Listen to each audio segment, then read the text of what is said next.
Hey everyone, welcome back to another new video. I hope you all are fit and fine. So today I'm going to fix this motherboard, and this is HP elitebook 830G6 laptop motherboard, and this laptop is turning on. It's with no display. So now I'm going to fix this motherboard. So let's try to fix it. Okay, this is a motherboard part number, as you can see here. So at first I will plug in because this motherboard is turning on, but no display. So let's check this first.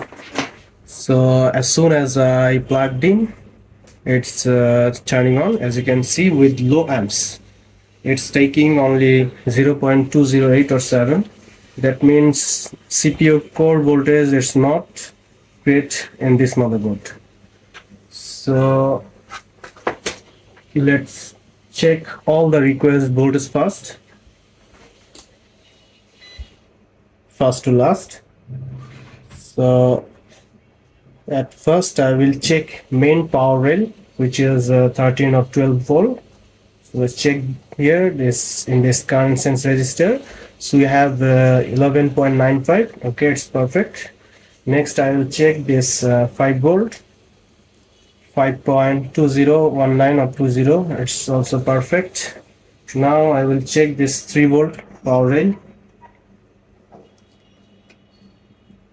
We have 3.3 volt, this also perfect. Next I will check 3 volt and 5 volt secondary voltage. This is a secondary IC, as you can see here. So let's check here. We have 3.3, here also 3.3. Let's check 5 volt secondary voltage here. As you can see, we have 5 volt present here. Other side, here also present. Next I will check 1.8 volt. Here we have 1.8. Then I will check 1 volt always. This also present, this also present. Okay,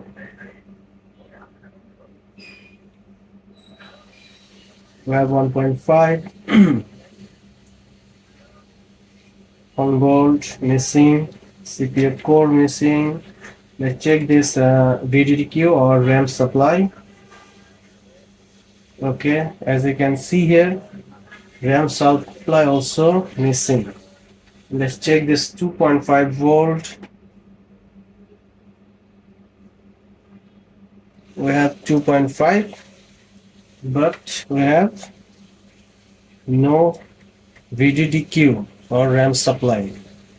So let's remove this RAM and plug in again.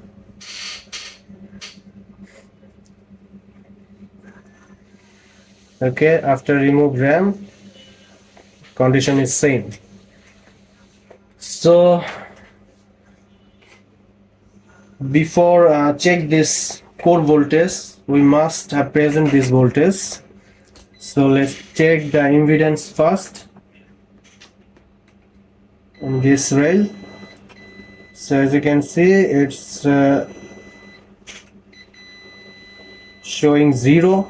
That means this VDDQ rail is fully short to ground. So let's check this IC under my microscope. Here, as you can see, the assembly code here, AREK. So this IC also look like faulty, as you can see here. So at first I'm going to remove this IC, then I will check this impedance again. Let's remove this sink.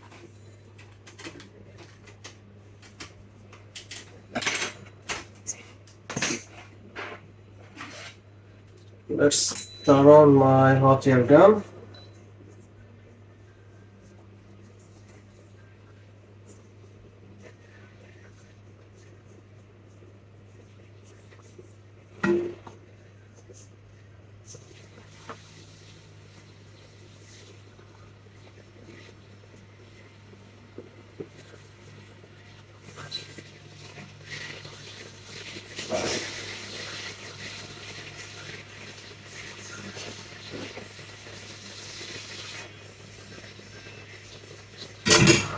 Okay, here it is. Can see here this IC. So let's check this ingredients again. Okay, as you can see, there is no beeps or not showing any value. That means this line is clear now after remove this VDDQ IC. So now I'm going to replace this IC from my donor board from same place, same IC. SMD code can be different, but IC is same.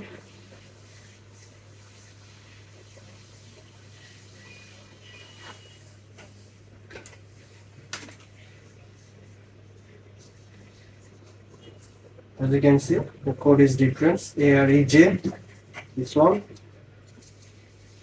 and this was AREK. Little bit difference.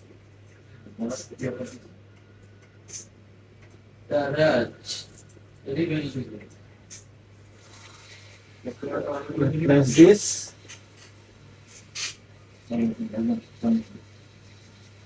I hope this IC also good, and after replace this IC our board will be working condition again.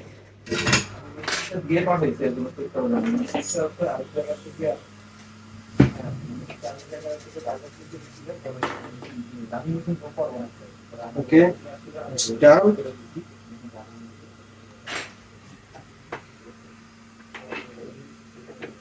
So now I'm going to plug in again.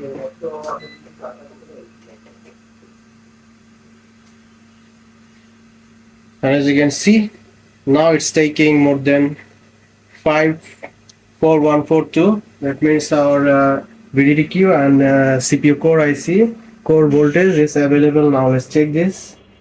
We have 1.2 volt. Let's check this core IC. Sorry, core power rail, and we have core voltage now. So let's put back this heatsink again.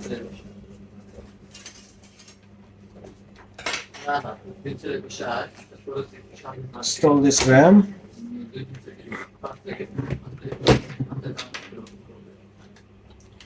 I'm not sure this RAM is okay or not because this IC was fully short. So this RAM can be bad due to this VDDQ supply IC. So let's plug in again. And let's see what happened. Okay, it's taking normal amps.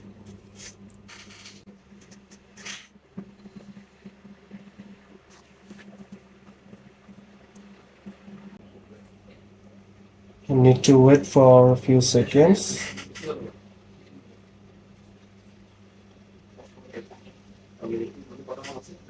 Because it will restart 1 or 2 times. Okay, it's restarted. Since we already disconnect the CMOS battery from this motherboard.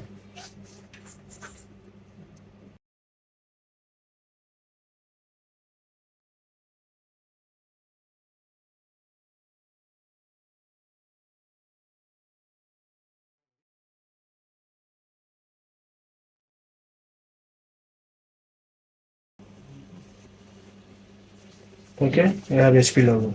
So it's done. We successfully fixed this motherboard. Only replace this VDDQ supply IC and this laptop back to work. So thanks for everyone watching this video. I hope you all are enjoy this video. If you like this video, so please hit the subscribe button, press the bell icon if you already subscribe my channel. Thank you so much. See you in the next video. Until then, stay well. Bye bye.